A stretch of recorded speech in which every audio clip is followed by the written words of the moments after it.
Okay, so I'm going to add some more stuff to the conformal field theory treatment.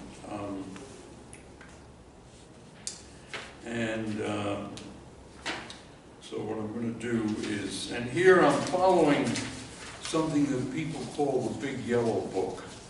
Ah, yeah. Which I think is pretty nice. The nice thing about the Big Yellow Book is that the guy actually, or the three authors actually include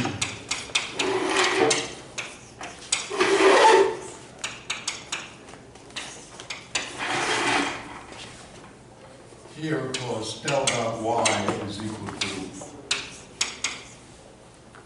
Okay, so this is Killing's condition for for a Killing vector, symmetry vector in flat space, and we figured out what these things are. But let me fill in some of the steps that I left out last week. First of all, if we differentiate this, let's say we differentiate with respect to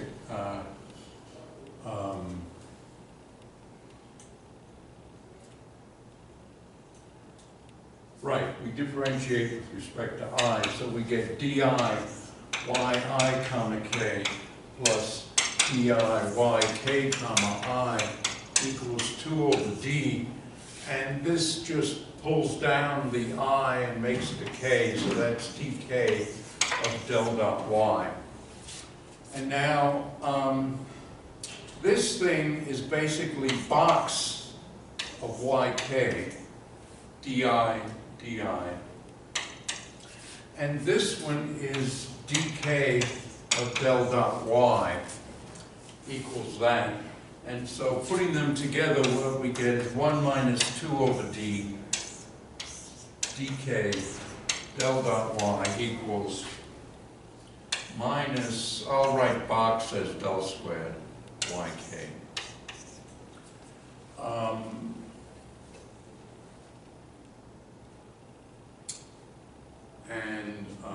So I've just moved this over to the other side. Now, let's notice if d equals 1, what does this say? If d equals 1, this says minus, there's only one variable, dy. This thing is just y0, so this is d0, y0 equals minus, and this thing is minus d0 squared. And seems to be a, oh, and, no.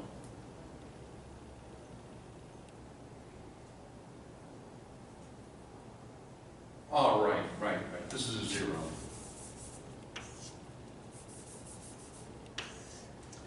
And there's a minus sign off here.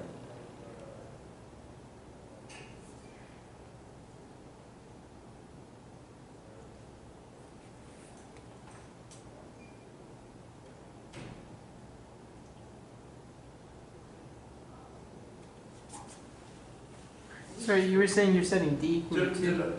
Huh? You're setting d equal to 2? I said what? Did you say you're taking d to be 2? I'm setting d equal to 1. Oh, d equal to 1. So this is minus 1. Ah. And I thought this gave us a trivial identity, but it's giving us an inconsistency here.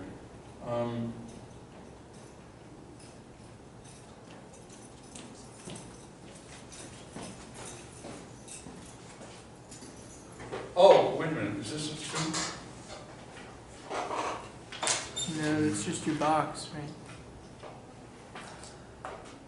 No, it's just that. Oh, no, sorry. No, yeah, your D upper 0, right? Your D upper 0, whenever you lower it, gives you a minus sign, right? On the left-hand side of the bottom equation. See, on the right-hand side, you have yeah, but two. this thing is D upper, D lower. Okay, so it's Okay. All right, wait a minute. Yeah, del squared is minus d by dt squared. Mm-hmm. Okay. Sorry, yeah, so you do have a D lower, D upper on the left-hand side. No, I think, no, this is exactly, I think it's because of upper and lower indices. It's totally because Oh, of you're upper right, indices. you're right. I forgot that I've got one upper and one lower here. Okay. Check. All right, so let's make this simpler then. D0, well, all right. Let's just say D0 squared. I'll just write it this way. All this says is D0 squared. So this is completely trivial. In other words, for D equal to 1, Killing's condition puts no restriction whatsoever on the Killing vector y. So in D equal to 1, there is no restriction.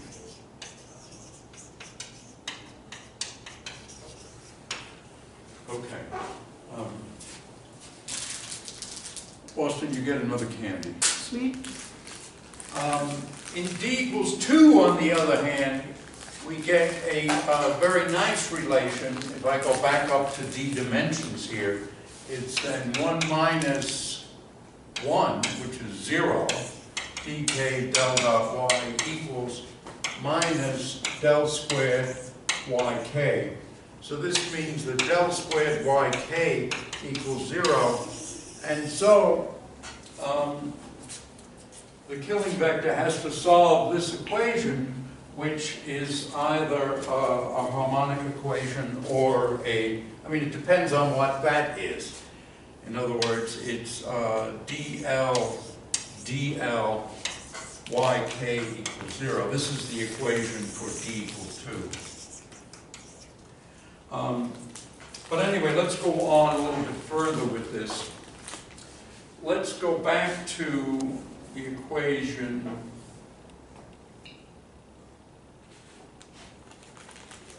This equation. So I'm going to use this equation several times.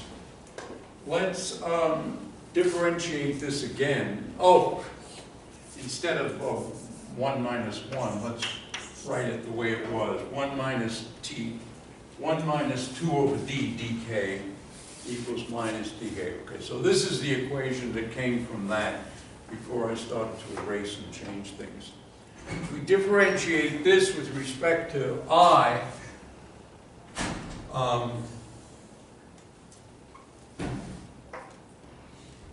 right, what we get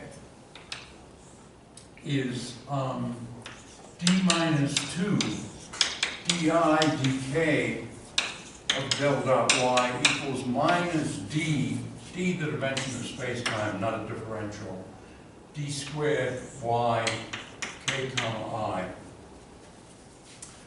Okay, now what this says is the left-hand side is obviously symmetric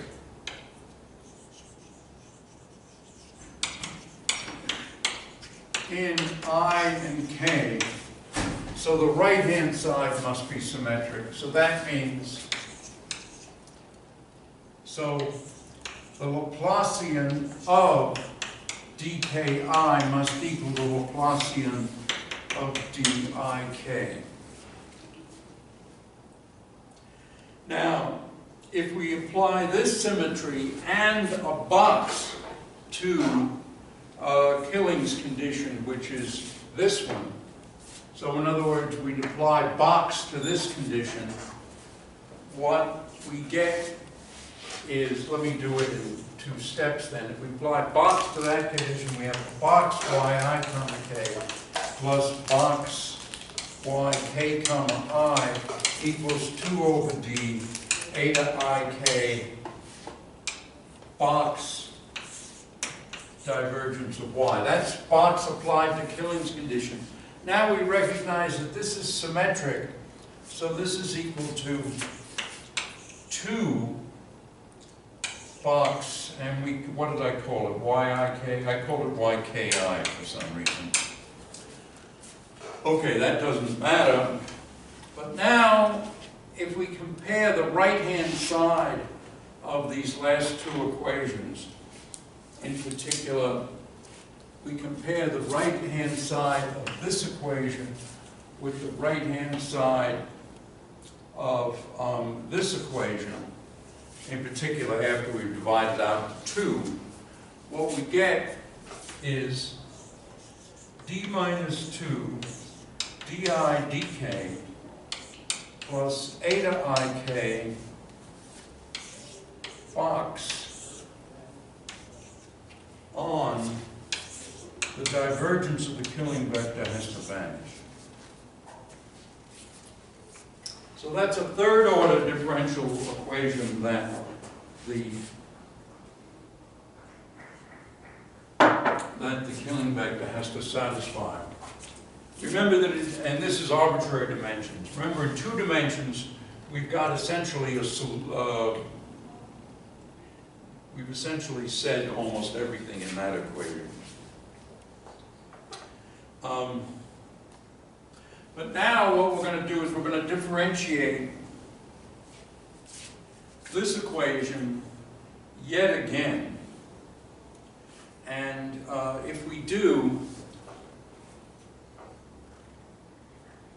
in other words, we're going to, if we do, what we get is this. dk d minus 2 dk del dot y equals minus d del squared del dot y. So we're taking this equation and differentiating with respect to upper dk. We're taking essentially the divergence of that. And multiplying through by the d, we then get that equation there. And a simpler form of this equation is d minus 1 box squared del dot y equals 0. So this says that the divergence of y satisfies Laplace's equation in general, whereas in 2 dimensions, the vector y itself satisfies Laplace's equation.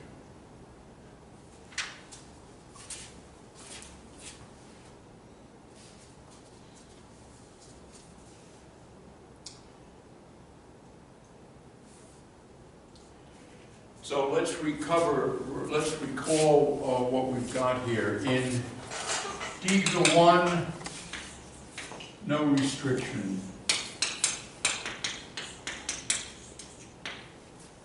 All y's are Killing vectors.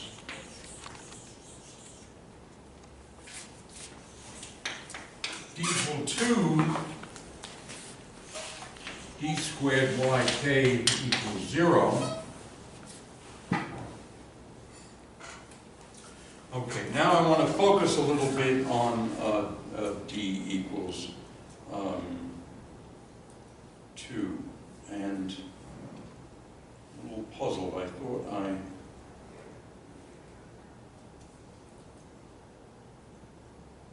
Right, okay, all right, I just was...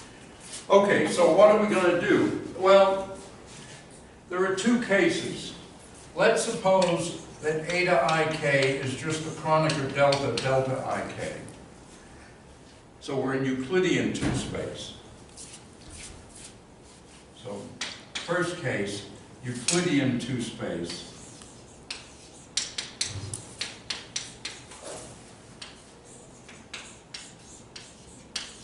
All right, so in Euclidean 2 space, what we're saying is that the two components of y, of the vector y, are harmonic. So this means partial 2yk partial x0 squared plus partial 2yk partial x1 squared equals 0. Well, if you remember from your last course in complex variable theory, if you have a function that's harmonic,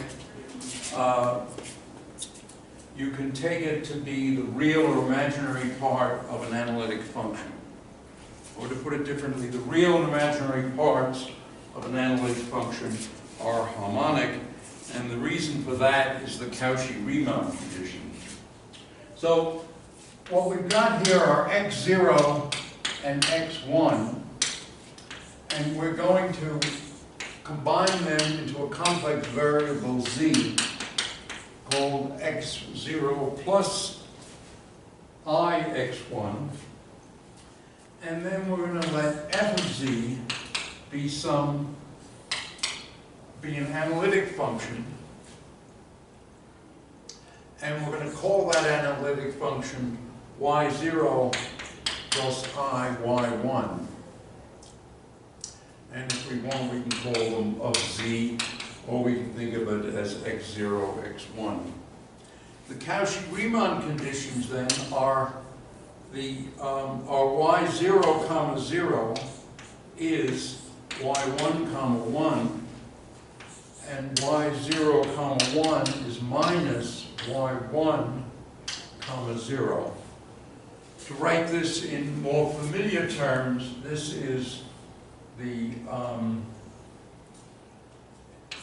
if we write f as u plus iv, this thing is saying u sub, the way we said it was u sub x is equal to v y, that's this equation, and over here we're saying up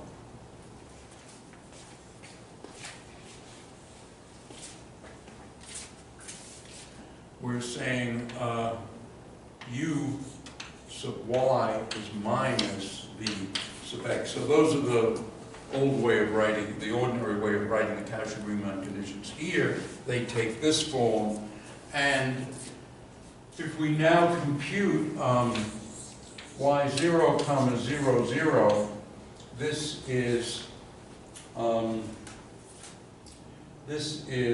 y1 comma 1, 0. On the other hand,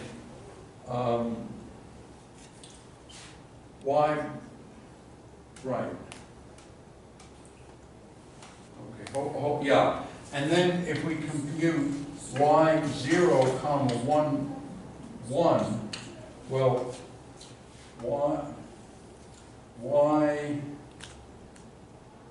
right, this thing, y1 comma 0 is y0 comma 1 with a minus sign. So this is minus y0 comma 1, 1. So this means that y0 comma 0, 0 plus y0 comma 1, 1 equals 0. And then, well, let me just redo this, do it the other one. y1 comma 0, 0 is minus y0 comma 1, 0, and that's because of this one over here. y1, 0 gives us 0, 1, and y0, 0 flips us into y1, 1, and so this is minus y1 comma 1, 1. And so we have y1 comma 0, 0 plus y1 comma 1, 1 equals 0. Anyway, this is just the old story that the real and imaginary parts of an analytic function are harmonic. And so we can basically take the the real, take the killing vector to be the real and imaginary parts of any analytic function. On the other hand, when mathematicians and some mathematical physicists analyze these things, they want the conformal transformations to form a group, so they want there to be an inverse, and so then you want to be able to take the inverse of the function, and this restricts things to what's called the special conformal group, which is just AZ plus B over CZ plus D, where you have a condition that AD minus BC equals 1. So this is the special conformal group. Wait, can I have a question? Yeah. But we're only talking about killing vectors, and the killing vectors are the generators. Wait, start again. So we're only talking about the killing vectors, and the killing vectors are the generators of the conformal transformation. So if we want the actual conformal transformation to be invertible, that doesn't necessarily mean that the killing vectors have to be invertible, right? Right. Well,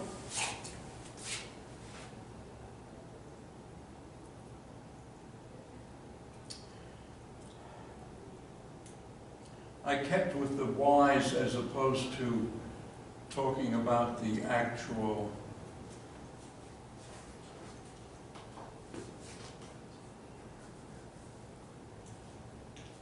So let's see.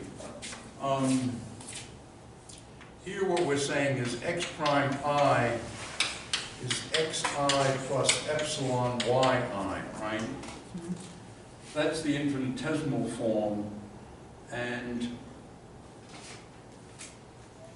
if we exponentiate this transformation, then we get the full form, and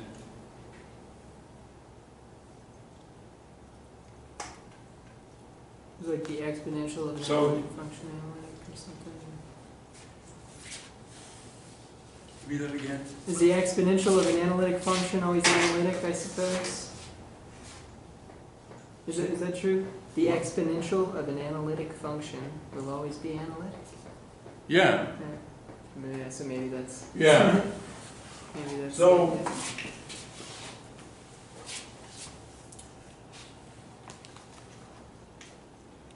Yeah, I must say, when I was writing this up, I did not make the We're in physics classes, we're always so happy to get to just consider the infinitesimal transformation that I didn't worry about going to the finite transformation.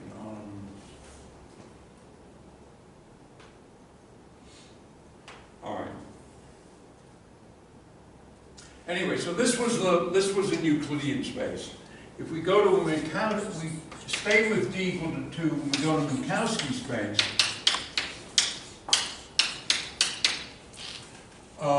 Then what we've got is we want to solve the condition yk comma 0, 0 is equal to yk comma 1, 1.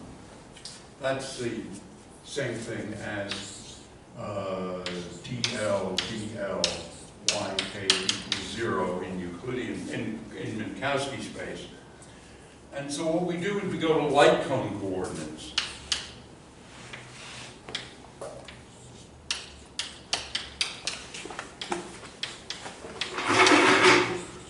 And these are, of course, one of the many things that Dirac introduced that were thought to be curiosities that Dirac thought about and were kind of dismissed by most people, but they're just used every day now. And so so what we have is x plus or minus RT plus or minus x. So there's no I involved. Let's look at ds squared. Remember, we're in flat space. So this is minus dt squared plus dx squared.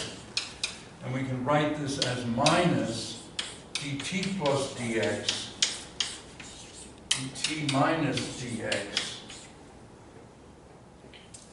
And we can also write that as eta ik dxi dxk. Or we can write it as, and we can write it as minus, as eta minus minus dx minus dx minus plus eta plus plus dx plus dx plus plus eta minus plus dx minus dx plus plus eta plus minus dx plus dx minus. So I've written this out in a very explicit way, just to show you that what we're actually dealing with is simply minus dx plus dx minus. And so looking at, which is the same thing as minus dx minus dx plus, of course. And so what we've got is that eta minus plus is equal to eta plus minus is minus 1/2. And eta minus minus is equal to eta plus plus is equal to 0. So the metric is particularly simple. There's only one term. It's ds squared is equal to minus dx plus dx minus. So that's an advantage of Dirac's approach. The inverse metric has eta minus minus equal to eta plus plus equal to 0, and eta minus plus equal to eta plus minus equal to minus 2, just to invert the minus 1/2.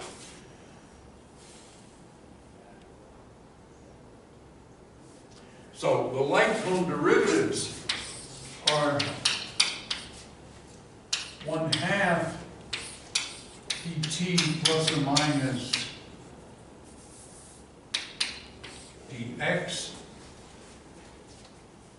and these have the following, they act this way. Dx x plus equals 1, not 0.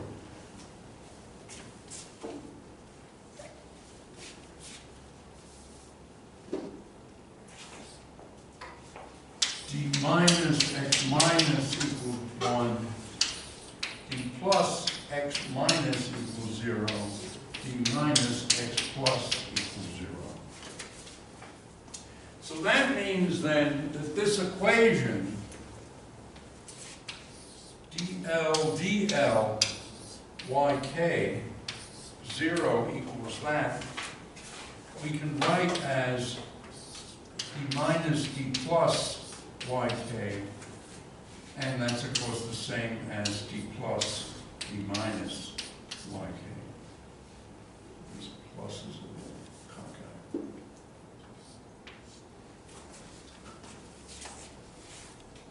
So this tells us that we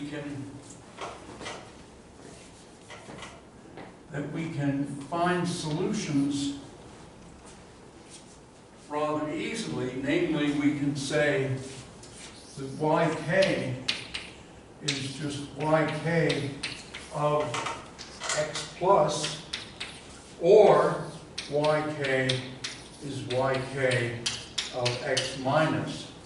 So this is sort of it's kind of like analyticity. In analyticity, we just say that the y's are functions of z. Here we say they're functions of x plus or x minus. And I forgot something here. Once again, staying with the y's and not trying to exponentiate. Staying with infinitesimal transformations. Over here, we said, well, we could make y we could let y be the real, and y0 and y1 be the real and imaginary parts of an analytic function. We also could have chosen an anti-analytic function. So we could have just as well said, so this is f of z. We could have said f of z bar equals y0 plus I y1. We could have set y0 and y1 to be anti-analytic functions.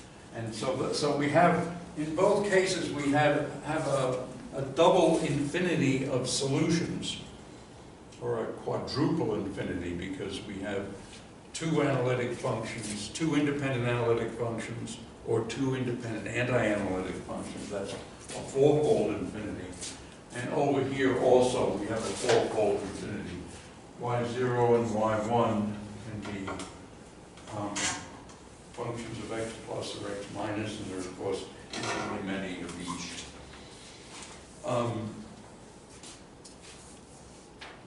This is part of the reason why string theorists have been so happy for the last 40 years. Is it, they had a lot of work to do? No, I'm sorry, say it again. Is it because they had a lot of work to do? No, so I'm still, I'm trying to follow through your partial plus minus. If I take partial plus on x plus, then I get 1 plus 1 divided by 2. That's 1. That's good. Partial minus on x minus, I get 1 minus 1. No, there's another That negative 1 sign. minus minus 1. Yeah, there's another negative sign.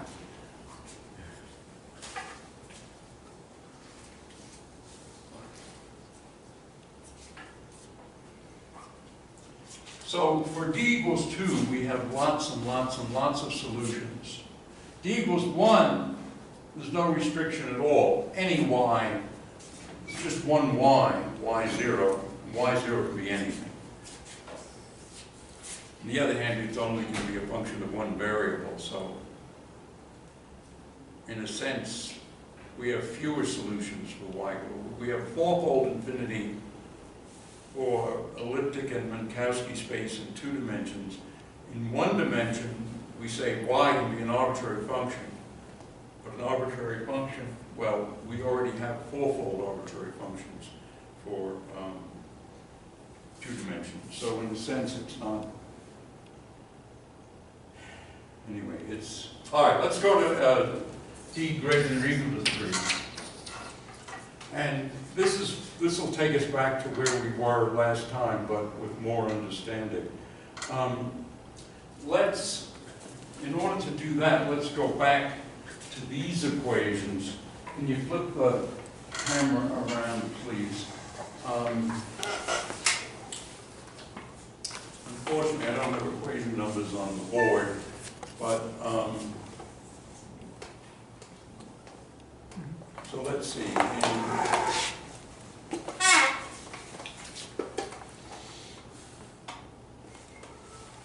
So what we said was that in one of these equations, we have the vanishing of the Laplacian of the divergence. So that was the d minus 1 equation. Where is that? It's over here, to your right. Right, okay. So what we have here is that the divergence has a vanishing Laplacian. Okay, so we have that, and then we have this third order equation. That was this one down here. So if we apply the vanishing of the Laplacian of the divergence to this third order equation, what we get is d minus 2 di dk divergence of y equals 0. And now d is 3 or greater, so this tells us that the partial derivatives of the divergence have to vanish. So what we're saying here is di dk del dot y equals 0.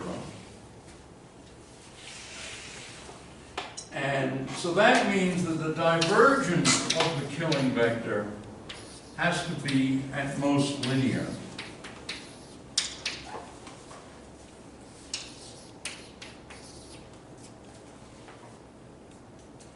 But now, if now we take Killing's condition, yi comma k plus yk comma I is 2 over d eta ik divergence of y, and we now differentiate it with respect to, let us say, xl, we get yi comma kl plus yk comma il is equal to 2 over d eta ik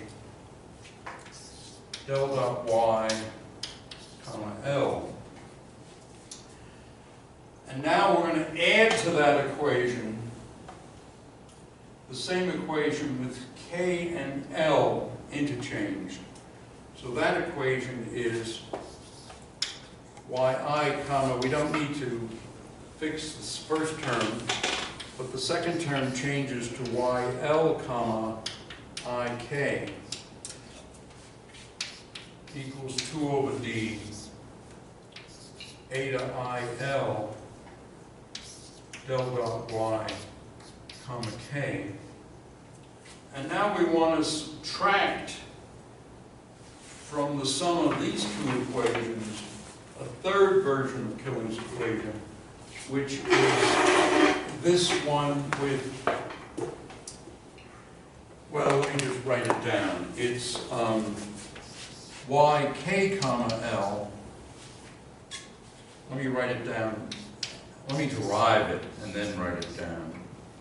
Well, derive it, that'll be writing it down. 2 over d eta kl divergence of y.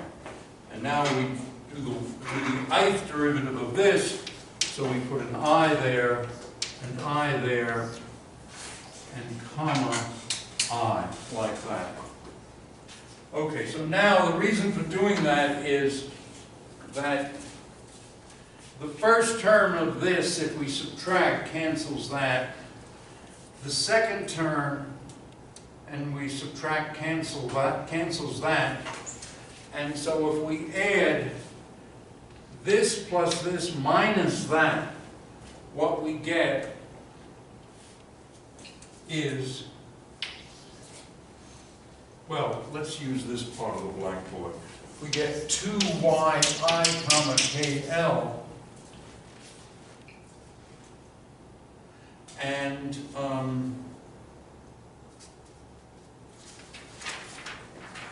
so what do we get? Equals 2 over d and a whole bunch of terms. The first one is eta ik del dot y comma l plus eta il del dot y comma k, and then we subtract eta kl del dot y comma I. Okay. And okay, so that's our equation. Now we substitute the this condition, that this is at most linear. And when we substitute that in there... Okay, I have a question about that linear condition. Yeah. You wrote yi there? Where? Should we use a different variable? You wrote del dot y equals a. Use my hand as a mouse. Where do you want to the left, and down, and left. That equation right there. See that This yi? one. Yeah, why is that y? Why isn't it like xi or something? Absolutely! Yeah. Get another can. Oh, cool. Absolutely.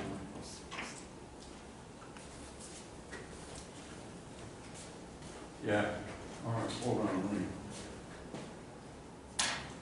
Thank you. Here, let me give you 2. Because correcting a mistake is worth 2.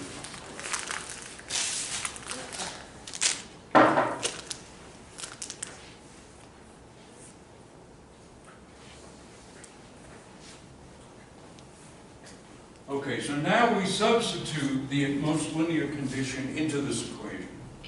And what do we get? Well, what we get is 2yi comma kl equals 2 over d. And this will be, well, the A won't contribute, and what we'll get is just B sub L. So this will be A to ik B sub L plus A to il B sub k minus A to kl B sub I. Okay, so what does that tell us? That tells us that the second derivatives of any component of y is a constant. And so that means that y can't have cubic terms. So y I is at most quadratic in the x's. Now over here, of course, we said that's consistent with the earlier result that the divergence of y is at most linear. But the divergence of y could be at most linear with y still quadratic.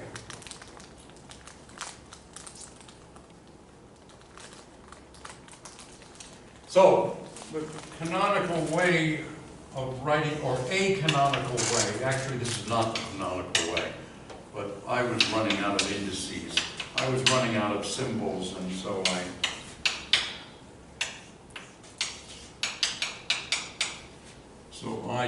wrote it this way. So, for d, this is d greater than or equal to 3. In other words, not 1 or 2. And since the x's occur symmetrically, we have that here gamma ijk is equal to gamma I kj. So,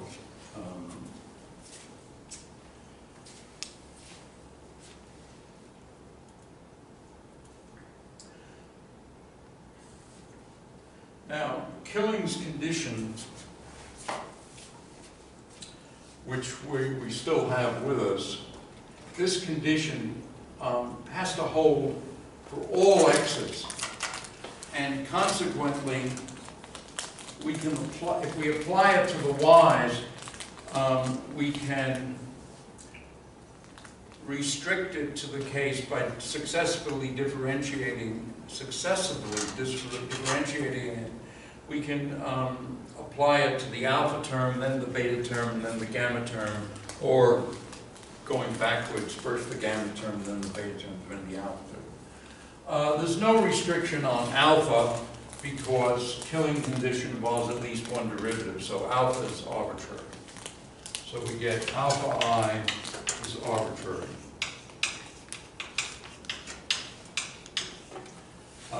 What about the betas? Well, we'll see that beta has to be, is it symmetric or anti-symmetric? No, I forget. Anti-symmetric. So let's get that condition. Let's just set y equal to, let's set yi equal to beta ij xj. Then we put that in this equation, and what we get is the first equation is beta ik plus beta ki equals 2 over d. I don't know why I put up a minus sign. 2 over d a to ik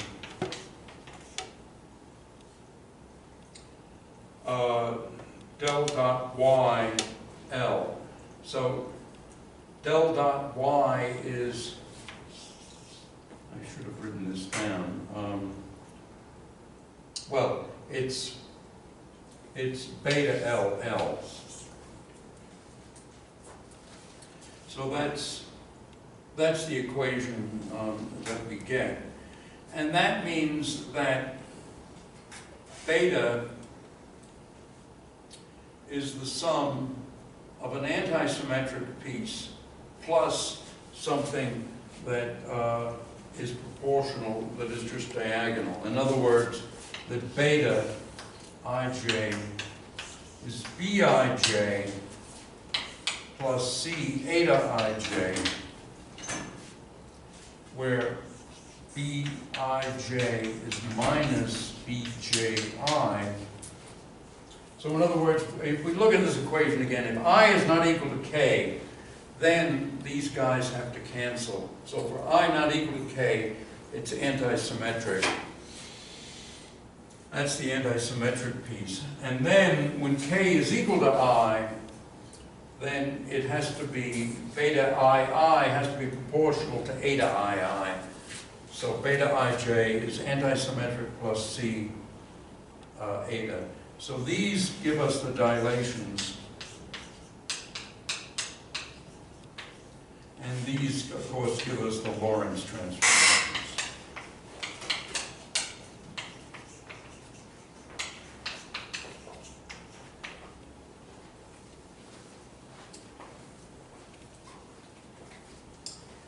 Okay. Now, the next step is to take the last term, gamma, the quadratic term, and put it into Killing's condition. And so now what we're going to have then is gamma ijk xj xk. I'm going to have to change the labels a little bit here. All right, let's call this RS. And this is comma K plus gamma K RS XR XS comma I is 2 over d eta ik, and now the derivative, it's simply the divergence of y, and so this is gamma I rs xr xs, and it would be, so those are lower indices, so we have to divide it by, we have to put an I up there. Oh, no, this has to be an L. Let's put an L there and put a comma L like that. That's better. Okay, so what does this give us? This gives us gamma I ks x s plus gamma k xr, wait a minute, gamma, see I skipped an equation here, so I know, gamma k r I xr equals 2 over d eta ik, and this will be 2 terms.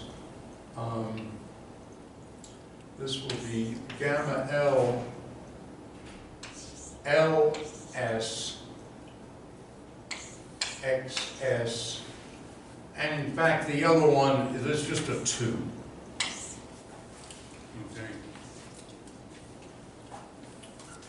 And gamma is again symmetric, so this is really 2 gamma I ks xs equals 2 over d, 4 over d, eta ik gamma L L S X S. Okay, so that tells us that gamma IKS is equal to 2 over D eta IK gamma L S. So on the board, I'm doing this somewhat differently from in my notes. So I'm taking a slightly different path. Oh.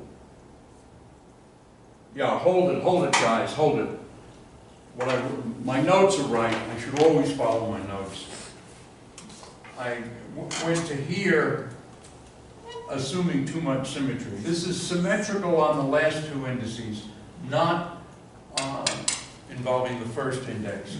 So this last stuff that I wrote down, let's get rid of that. What about this? This one is okay. So the right-hand side is okay.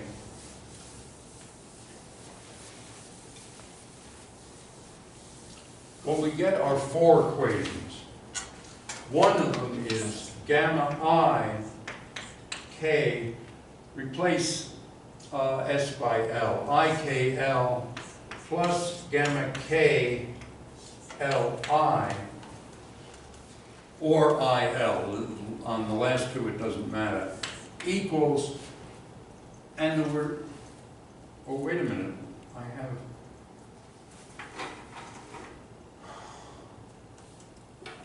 I think it's still 4 over D. In my notes I have a 2 here.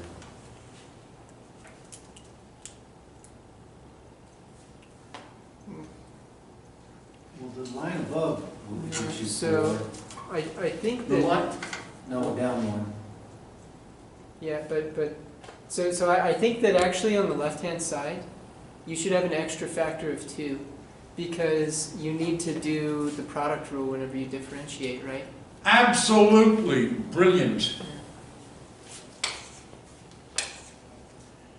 Yeah, so that's what my notes have actually. Austin gets 2 more candies. Oh, wait. All right, here, I'll share it.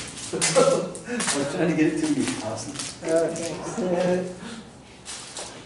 Thanks.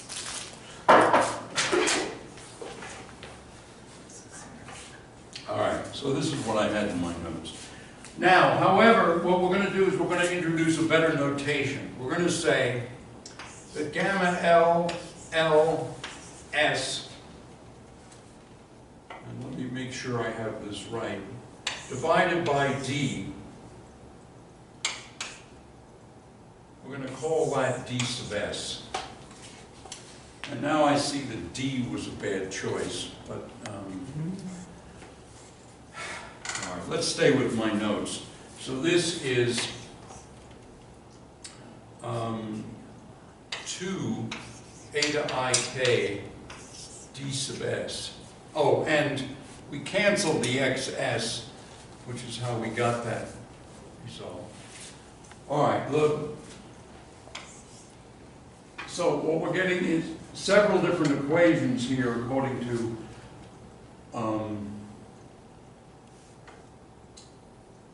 well, let me write them down. Gamma ILK plus gamma LIK is 2 eta IL dk, and we have gamma KLI plus gamma LKI. This is the way I did it. There may be a shorter route here. Eta KL DI. And now once again, we add these two together and subtract that one. And if we do, what we get is gamma IKL is equal to eta IK DL plus eta IL dk minus eta KL di. So where are these extra equations coming, or these 2 equations coming from? Why? Where did the extra two equations come from? Yeah, or just where? How do you get two equations here? How did we get these two Just equations? permutations. Okay, yeah. I think it's just that You're just I, permuting K, the and indices. L. What is this S? Is the left. Right, there's something wrong with the. Yeah, it's not S. It's No, so You define the d sub s. here. Here I took S equal to L.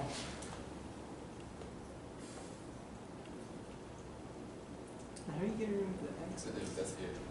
That's the error. But I defined. But I had this. Yeah. All right. This is. We're going to have to use a different notation here.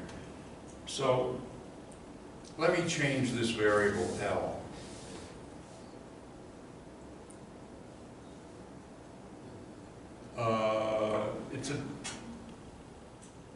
It's a dummy variable. So instead of L, let's call it M. So it would be like that, right? Huh? Yeah.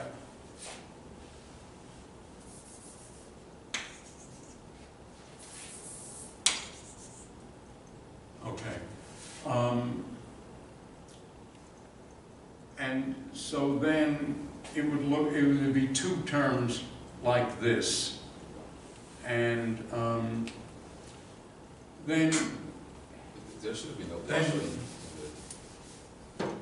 then we decided to make There should be SL, so this is M, L, right?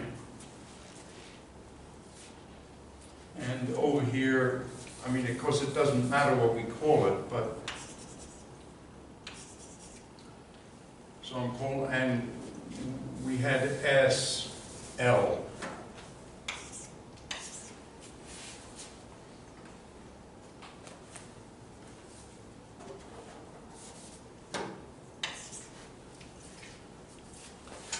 Okay, so the first equation is IKL, KLI equals eta IK dl. And so we just permute the indices two more times. We get these two other equations. We add two of them, subtract the third, and we get this equation. So this is a formula for gamma IK in terms of the D's. And the infinitesimal transformation then is x prime I is equal to xi plus 2x dot d xi minus tix squared.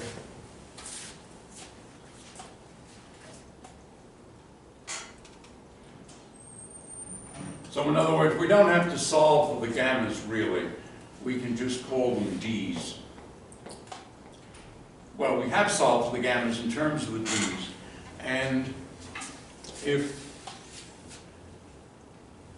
And well, the equation was this one over here.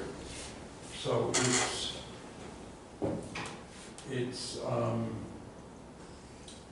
yeah, let's look at it then. So then this was,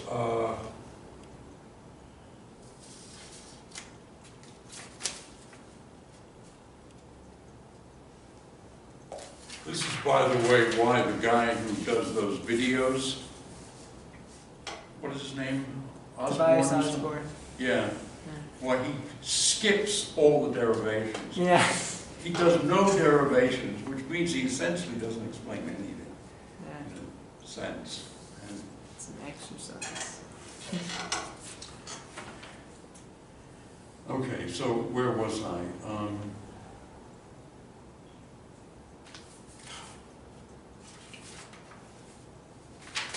So the extra term here is gamma ijk xj xk, and let's make it IKL.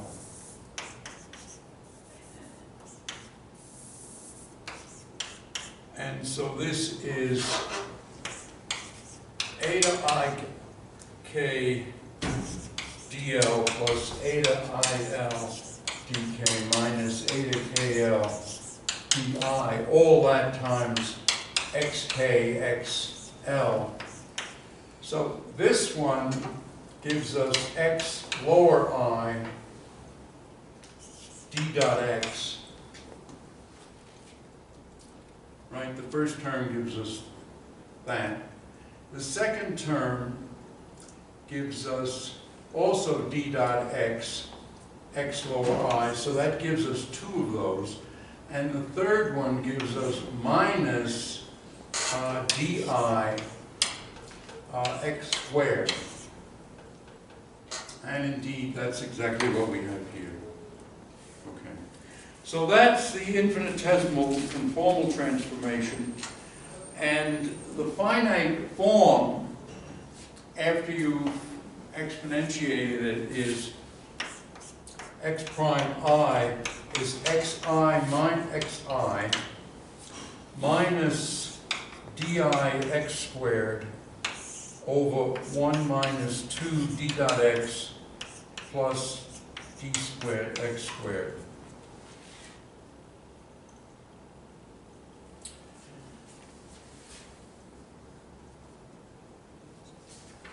Okay, so that is essentially all I'm going to say for the moment about that. Let me return to something that was the last few minutes of Wednesday's lecture and just touch up what we actually had. What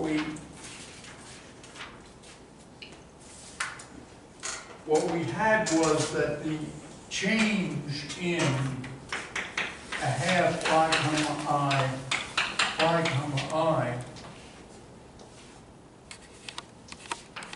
was a half, well, a half phi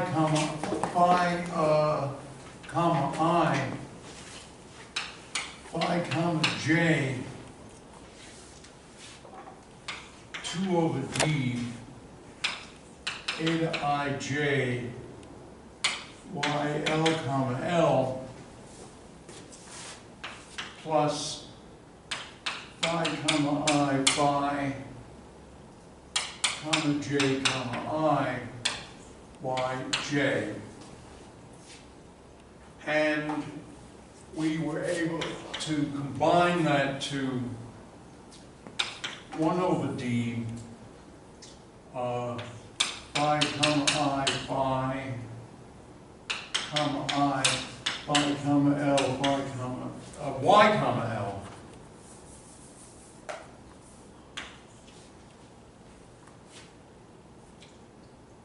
plus phi comma I phi comma I L y L. And so then we can rewrite that as 1 over d phi comma I phi comma I y L comma L plus a half phi comma I phi comma I, all of that comma L y L. This is a d. And so if d equals 2, we can then rewrite that as dl of a half phi comma I phi comma I y L. So that's just, so in other words, the massless free scalar field is conformally invariant only in 2 dimensions. So that's just to touch up what we were doing last time. we ended in a, it was a nice way to end because we were working out something that I hadn't worked out before. And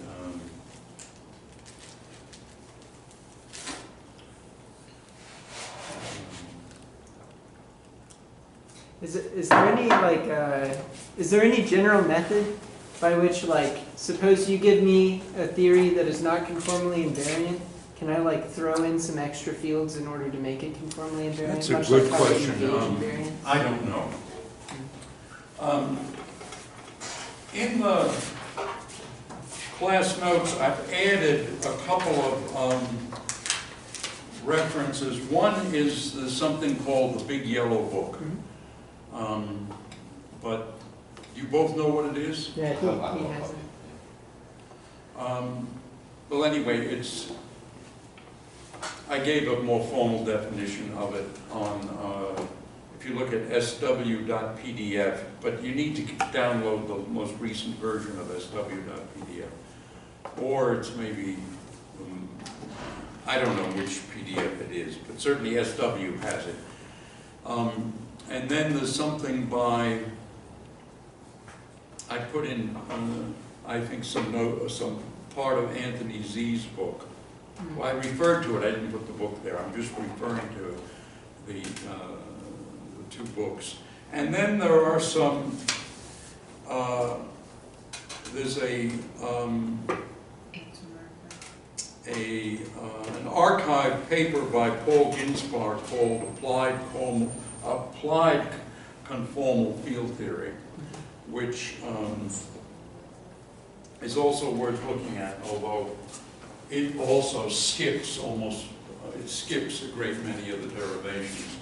On the other hand, the advantage is that it skips along to something physical, I guess more rapidly than the other two. In fact, I think I sat in on some of those lectures, actually. And let's see, maybe we should turn this. Okay.